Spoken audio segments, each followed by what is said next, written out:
Ang programang ito ay rated LPG. Labis na patnubay at gabay ng magulang ang kailangan.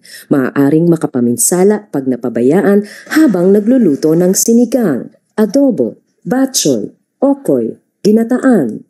Ilayo sa mga bata ng hindi mapaglaruan.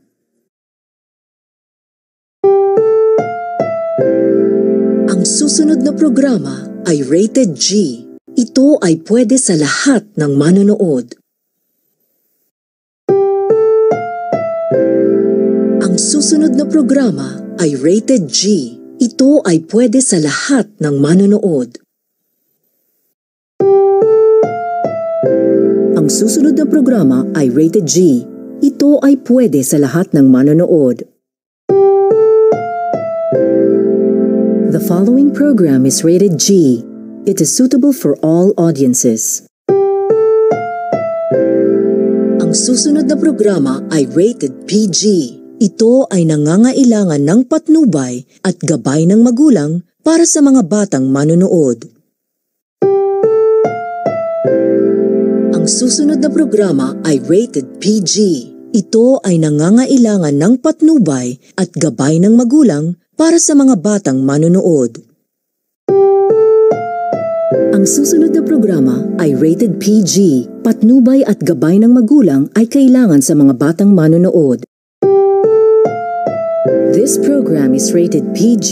It contains themes and scenes which may not be suitable for very young audiences. Parental guidance is advised. Ang susunod na programa ay rated SPG. Ito ay nangangailangan ng striktong patnubay at gabay ng magulang dahil sa mga sensitibong tema at eksena na hindi angkop sa mga bata. Ang susunod na programa ay rated SPG.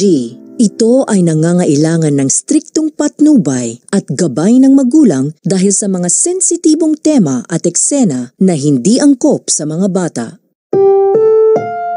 Ang susunod na programa ay rated SPG. Striktong patnubay at gabay ng magulang ay kailangan. May mga eksenang hindi bagay sa mga bata.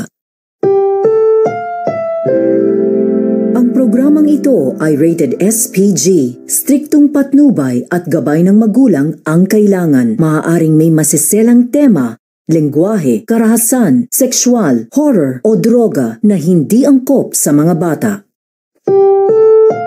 The following program is rated SPG. It contains scenes which may not be suitable for children. Strong parental guidance is advised.